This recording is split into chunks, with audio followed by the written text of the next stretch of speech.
বাড়িতে থাকা যে কোনো স্টিলের বাটিতেই তৈরি করুন এই বাটি ভাপা পিঠে। যেমনই নরম হয় তেমনই কিন্তু স্পঞ্জের মতো হয়। আর এই কনকনে ঠান্ডায় একেবারে 10 মিনিটেই রেডি হয়ে যায়। যেমন খেতে সুন্দর লাগে তেমনই কিন্তু এর টেস্টই আলাদা। খেজুর গুড়ের সঙ্গেই পরিবেশন করুন। নমস্কার বন্ধুরা, কাজল ভিলেজ কিচেনে সকলকে স্বাগত জানাই। রোজকারের মতো আজও রান্নাঘরে চলে এলাম। আজকে রেসিপি প্রথম থেকে লাস্ট পর্যন্ত দেখতে থাকুন, ভীষণই ভালো লাগবে। তো চলুন তাহলে শুরু করা যাক। তার জন্য 10 টাকা দামি যে সুজির প্যাকেট হয়, আমি আজকে পিঠে করার জন্য ওই সুজির প্যাকেট নিয়ে নিয়েছি। এখানে মাপে আমি 1 বাটি হয়েছে। এবারে একটা মিক্সিং জার নিয়েছি, সমস্ত সুজিটাকে এই মিক্সিং জারের মধ্যে দিয়ে দেব। এবারে এটা পিঠেগুলো টেস্ট হওয়ার জন্য দুটো এখানে এলাচ নিয়েছি, এই এলাচটাও আমি এরই মধ্যে দিয়ে দেব। আর এই ফাঁকে দিয়ে দেব স্বাদ মতো লবণ। এবারে এই দেবো আমি এখানে চিনি নিয়ে নিচ্ছি, এই চিনিটাও আমি দিয়ে দেবো। যেহেতু পিঠে করছি তাহলে কিন্তু পিঠেগুলো খেতে ভীষণই ভালো হবে। সমস্ত উপকরণগুলোই দিয়ে দিলাম, দিয়ে এবারে ঢাকা দিয়ে মিক্সিং জারটাকে আমি খুব ভালো করে গুঁড়িয়ে নেব। সমস্ত উপকরণগুলোকে খুব ভালো করে আমি মিক্সিতে গুঁড়িয়ে নিয়েছি। এইভাবে একটু গুঁড়িয়ে নিলে পরে পিঠের টেস্টটা কিন্তু ভীষণই ভালো হবে। এবারে আমি এটাকে একটা বাটির মধ্যে ঢেলে নেব। সমস্ত আমি গুঁড়োটাকে একটা বাটির মধ্যে ঢেলে নিলাম। গুঁড়োটা ঠিক এরকমই করে নিতে হবে। এবারে আমি এখানে দেব দুধ। এখানে দুধ নিয়েছি আমি, হালকা উষ্ণ গরম আছে দুধটা, দিয়ে দেব, দিয়ে মেশাতে থাকবো। এইভাবে সুন্দর করে মিশিয়ে নেব। তোমরা চাইলে কিন্তু এখানে জল দিয়েও করতে পারো, জল দিয়ে করলেও হবে। তো এখানে আমি প্যাকেটের দুধ নিয়ে নিয়েছি, তোমরা চাইলে গরুর দুধও নিতে পারো অথবা পাউডার দুধকেও একটু গুলে নিয়ে করতে পারো। আরও একটু দিয়ে দেব, যেহেতু সুজি রয়েছে সুজিটা একটু ফুলবে। এবারে সমস্ত উপকরণগুলোকে খুব ভালো করে এইভাবে একটু মিক্স করে নিতে হবে। সমস্ত উপকরণগুলো খুব ভালো করে আমি এইভাবে এখন গুলে নিয়েছি। তারপরে এই গোলাটা ঠিক কিরকম হবে সেটা আমি পরে দেখাচ্ছি। এইটাকে আমি ঢাকা চাপা দিয়ে রেখে দেবো, ততক্ষণে পুরটা রেডি করে নেওয়া যাক। পুরটাকে আমি গরম হতে বসিয়ে দিয়েছি, এখানে একটা কড়া গরম হতে বসিয়ে দিলাম। কিন্তু গরম হয়ে গেছে। আগে থেকেই আমি এখানে নারকেলটাকে কুড়িয়ে নিয়েছি। একটা নারকেল আমি এখানে কুড়িয়ে নিয়েছি, এই নারকেলটা আমি এর মধ্যে দিয়ে দেব। সমস্ত নারকেলটাকে দিয়ে দিলাম। নারকেলটা দিয়ে এর মধ্যে দিয়ে দিলাম। আমি এখানে খেজুরের গুড় নিয়ে নিয়েছি। তোমরা চাইলে এখানে পাটালি অথবা আখের গুঁড়ো ব্যবহার করতে পারো। এখন খেজুর গুড়টা হাতের সামনে সবসময় রয়েছে, আর পাটালিটাও কিন্তু পেয়ে যাবে। আর দেবো এখানে সুন্দর একটা টেস্টের জন্য দুটো এলাচ। এলাচটাকে একটু ফাটিয়ে নিলাম, তাতে করে খেতে ভীষণই ভালো লাগবে। আর এইভাবে একবার খেজুর গুড় দিয়ে পুর করে দেখবে, ভীষণই নরম নরম হয় আর খেতে কিন্তু ভীষণ ভালো লাগে। এবারে খুব ভালো করে আমি একটু মিশিয়ে নেব সমস্ত উপকরণগুলো। আর চাইলে কিন্তু তোমরা এখানে চিনি দিয়েও করতে পারো। যখন পিঠে খেতে ইচ্ছা করতো চটজলদি কিন্তু এরকম সুজি দিয়ে তারপরে মুড়ি দিয়েও কিন্তু এই পিঠেটা করতে পারবে। আর এই গুড় দিয়ে যখন এরকম একটা পুর রেডি করা হয়, গোটা বাড়িটাই কিন্তু সুন্দর একটা পিঠে যেরকম হয় ঠিক সেরকম একটা সুন্দর গন্ধ পাওয়া যায়। তাতে করে গোটা বাড়িটা যেন একেবারে পিঠে পিঠে যে একটা গন্ধ থাকে না, ঠিক সেরকমই লাগে। এখানে পুরটা ঠিক রেডি হয়ে গেল। আর এইভাবে না আমার বাবা আগে দেখতাম কি পিঠে রেডি করতো। আমার বাবা মার কাছ থেকে অনেক কিছু আমার রান্না শেখা রয়েছে, আমি সেইগুলোই আশা করি সেইগুলোই করতে চাই। এখানে পুরটা একেবারে রেডি হয়ে গেছে, একটা প্লেটের মধ্যে আমি নামিয়ে নেব।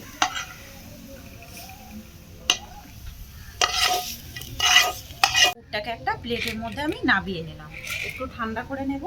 অপরদিকে আমি আবারও একটা কড়া গরম হতে বসিয়ে দিলাম। কড়ার মধ্যে দিয়ে দেবো এবারে জল। এখানে আমি 1 থেকে 1.5 বাটির মতো জল দিয়ে দিলাম। জলটা ততক্ষণে গরম হতে থাক, ঢাকা দিয়ে দেব। এইদিকে যেই ব্যাটারটাকে আমি রেডি করেছিলাম, ব্যাটারটাকে এবারে ঢাকাটাকে খুলে নেব। বেশ পুরটা হতে হতে এখানে ব্যাটারটা কতটা ঘনত্ব হয়ে গেছে সেটা কিন্তু দেখতেই পাচ্ছেন। সুজিগুলো ফুলে একেবারে টেবো টেবো হয়ে গেছে। চাইলে তোমরা এখানে চালের গুঁড়িও ব্যবহার করতে পারো, চাল দিয়েও কিন্তু ভীষণই হবে। আর শর্টকাট করতে গেলে হাতের সামনে সব সময় সুজি সবারই বাড়িতে থাকে কম বেশি, এখানে আমি আবারও একটু দুধ দিয়ে দেবো, খুব বেশি দেবো না, অল্প করে দেবো। আমি বলেইছি ঘনত্বটা ঠিক কীরকম হবে এই গোলার সেটা আমি দেখাচ্ছি।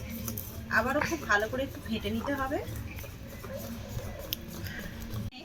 এইভাবে ঠিক ঘনত্বটা রাখতে হবে। এবার এর মধ্যে আমি কিছু উপকরণ দিয়ে দেবো যাতে করে পিঠেগুলো যেমনই সফট হয় আর তেমনই কিন্তু খেতে ভীষণই ভালো হয়। তার জন্য এখানে নিয়েছি আমি বেকিং সোডা আর নিয়েছি এখানে বেকিং পাউডার। এখানে দিয়ে দেবো আমি বেকিং পাউডার, যে চায়ের চামচ হয় সেই চামচের ঠিক হাফ চামচের থেকেও আমি একটু কম নিয়েছি। আর দেবো এখানে বেকিং সোডা, এর থেকে অল্প একটু দেবো বেকিং সোডা। দুটো উপকরণই দিয়ে দিলাম, দিয়ে আমি আবারও খুব ভালো করে আমি ব্যাটারটাকে এইভাবে ফেটে নেব। খুব ভালো করে আমি গোলাটাকে গুলে নিয়েছি। ঘনত্বটা ঠিক এরকমই রাখতে হবে, একেবারে পাতলাও হবে না, একেবারে মোটাও হবে না, এইভাবে ঠিক গুলে নিতে হবে। আজকে পিঠেগুলো আমি বাটি করে করব।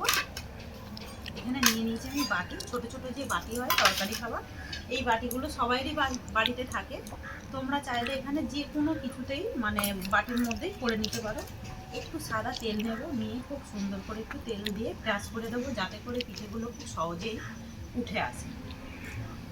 এগুলোকে খুব ভালো করে তেল ব্রাশ করে নিলাম। এখান থেকে এবারে এই ব্যাটার নিয়ে নেব, অল্প অল্প করে দেব, সমস্ত বাটিগুলোতেই অল্প অল্প করে এইভাবে দিতে হবে। আগে সমস্ত বাটিগুলোতেই অল্প অল্প করে একটু দিয়ে দিলাম। এবারে একটুখানি ঝাঁকিয়ে নেব। এখানে যে নারকেলের পুরটা করেছি না, এই পুরটাকে আমি এইভাবে দিয়ে দেবো। এতে করে পুরে ঠাসা একেবারে খেতে ভীষণই ভালো হবে।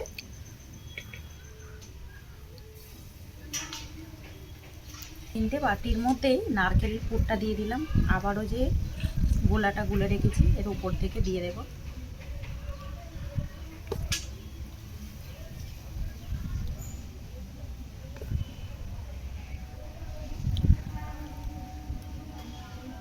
সমস্ত বাটিগুলোতেই দিয়ে দিয়েছি।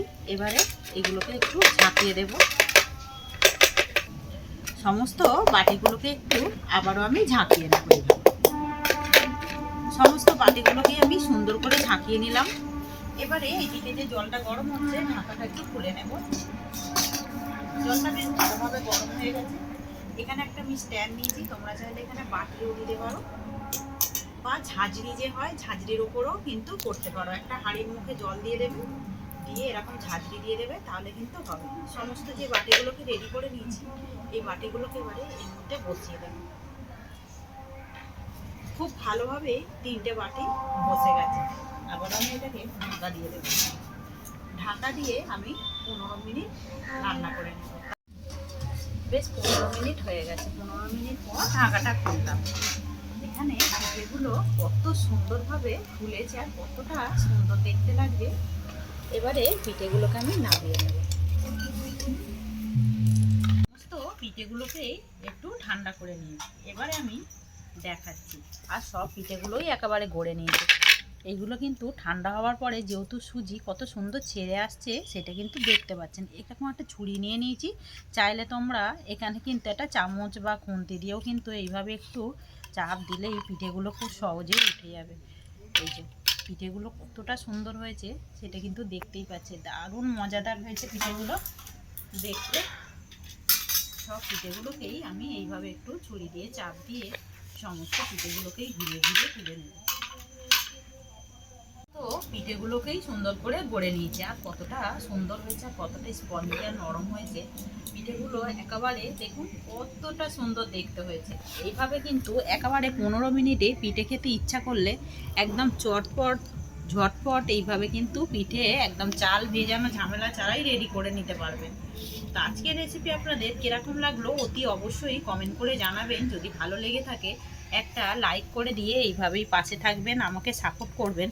আমার এরকম নিত্য নতুন রান্নার জন্য পাশে থাকা বেল আইকনটি প্রেস করবেন। সবাই ভালো থাকবে, সুস্থ থাকবেন। ধন্যবাদ। আবারও কোনো নতুন রেসিপি নিয়ে ফিরে আসবো। আজকের মতো এই পর্যন্ত।